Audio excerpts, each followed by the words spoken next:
Good morning, everybody, and happy Friday. So today I thought we would just have a kind of a candid conversation about money, uh, things about money, and really how I feel about how we're doing and how I feel about money, kind of all wrapped up into one.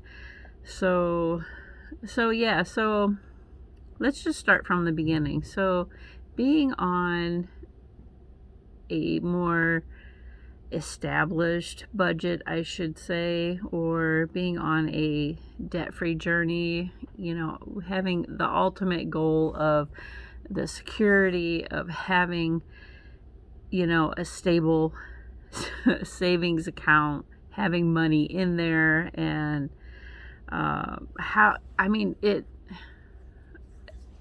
I don't know, it's almost surreal that we had so much debt, and like, how did we get there? I sit and think about it, and I really like to play with numbers. I'm a numbers kind of geek. I'm not like, you know, super nerdy, but I'm pretty nerdy in that respect. I like to see what we could do, kind of thing, and I don't know. It's kind of like a big puzzle, really. Trying to get out of debt, knowing the debt that you have, and how long it can take to pay it off. I think it's become a challenge for me.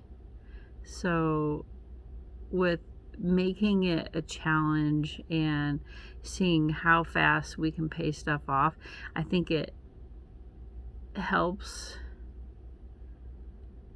I don't know. It's really hard to explain like how my brain thinks or works even. But not really knowing or being taught how to deal with money when you're young really makes it hard for your future, because I don't know. It's, you have to have money to live. And if you don't have it, then you struggle a lot. And growing up with not knowing that you're supposed to save and you're supposed to live on less than you make, and is that the ultimate goal? I think a lot of people, they take the Dave Ramsey, like the principles of it, to think it's going to be like the ultimate healer of, it's going to be, that quick fix thing. And it's not a quick fix. It's hard work. And I don't know, you have to change your whole brain. Yeah, you have to change your whole brain and how you even really think about money to actually make a change. Otherwise, you just keep doing the same things over and over and over. You might pay stuff off, and that's a good thing, but actually staying out of debt, that's the hard part. Because if your emergency fund isn't if it isn't big enough, like ours wasn't big enough to obviously pay for a new roof, or we had to get basically the front end of my car fixed. That was $2,000, and our emergency fund's only $1,000. So either way, we wouldn't have it. But understanding why you have an emergency fund. But honestly, I think the emergency fund needs to be bigger now that we're on the Dave Ramsey plan. I think your emergency fund should be no less than $5,000. Honestly, that's my opinion, because all the things that have come up with for us, and I know this isn't everybody's circumstances are different, but I think a bigger emergency plan would be better for sure. I don't know. My brain is just going miles like a mile a minute, like on this whole, ever since I kind of found Dave Ramsey in 2018, and I've never heard of him before. I mean, I've heard of, I can't remember his name right off, but he was another, like the Automatic Millionaire, a couple others like Susie Orman, but I think Susie Orman's kind of a fraudish because she doesn't have any. I think she found a quick get rich scheme and she went with it. Now, whether or not she really has, I don't think she has any financial degrees or anything, or financial experience. Yeah, that's another whole topic. I don't want to trash her. I mean, a lot of people believe in what she's doing, and so be it. But I don't. I think she's fake. Anyway, so yeah, so I'm kind of rambling on the whole debt journey. I don't know. There's like so much in my brain that I really want to say and I want to share, but I don't know how to like place them in order because there's so much information in my brain of things that work, things that really don't work, things you need to reel in, and just for my experience alone. But man, I'm telling you, like, since we started, it's an eye-opener when you don't have any money and you're living paycheck to paycheck. It is so hard. And it's almost to the point where it's almost embarrassing that you have to live that way. And honestly, for us, we make good money, so why are we broke all the time? Why are we spending everything that we make and we're broke from week to week? It's nice to want things, but when you have a house full of just stuff, that you're not really using, it's just sitting there. I mean, to acquire stuff and it doesn't really make any sense to me, because why buy a whole room full of things when you could buy just what you need and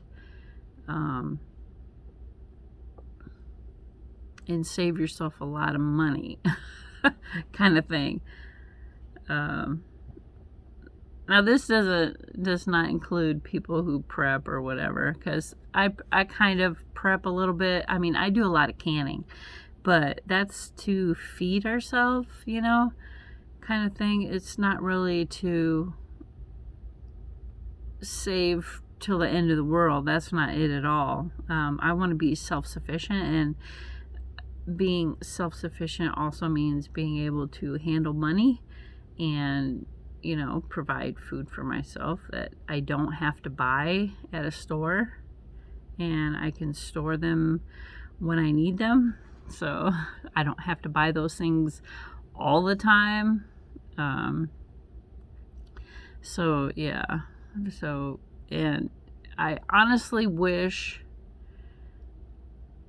I would have never ever gotten any credit cards, because credit cards are the devil.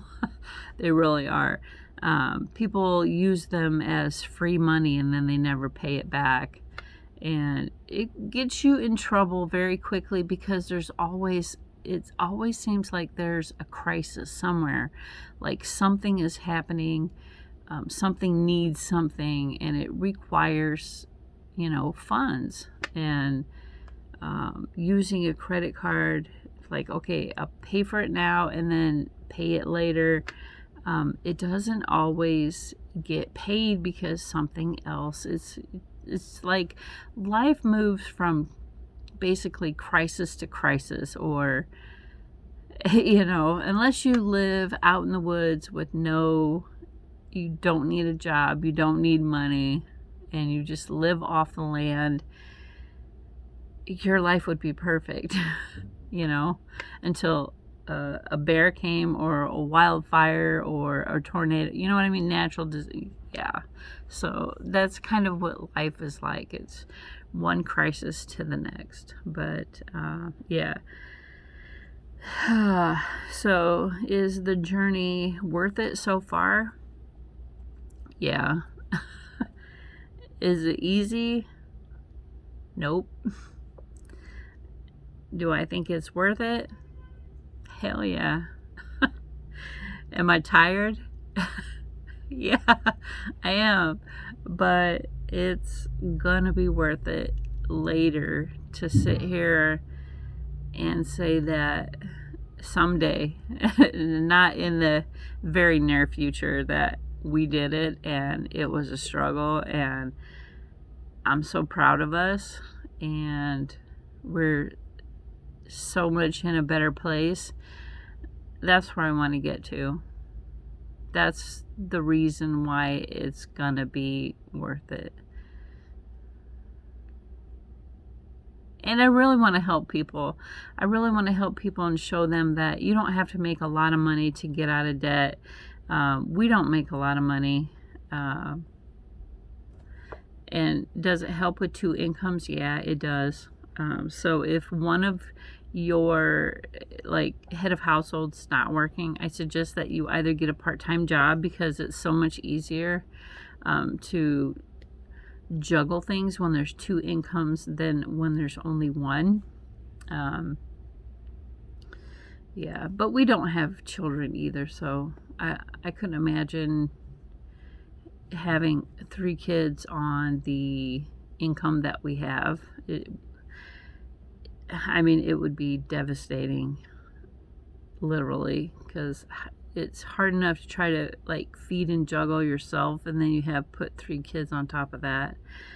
Yeah, crazy. Yeah, so that's a little chat today. Just kind of sitting back for a second and reflecting, kind of. Yeah, so sit and reflect on your guys' financial situation and see where you're at right now as to where you want to go, and kind of log it and see, your steps to getting where you want to go. It's kind of like a testimony, kind of, sort of, and yeah, share your journeys with other people, because honestly, it gives other people inspiration, because I'm telling you guys, if I can do it, anybody can do it. Because I am not a saver. I'm a natural born spender, and shoo, it's rough, guys. And if I would love to sit here and say it's easy, just get on a budget, but it's not easy at all. A bit. I guess it's like college. If college was easy, everybody would go, But all right, guys, there you go. Some reflections for Friday.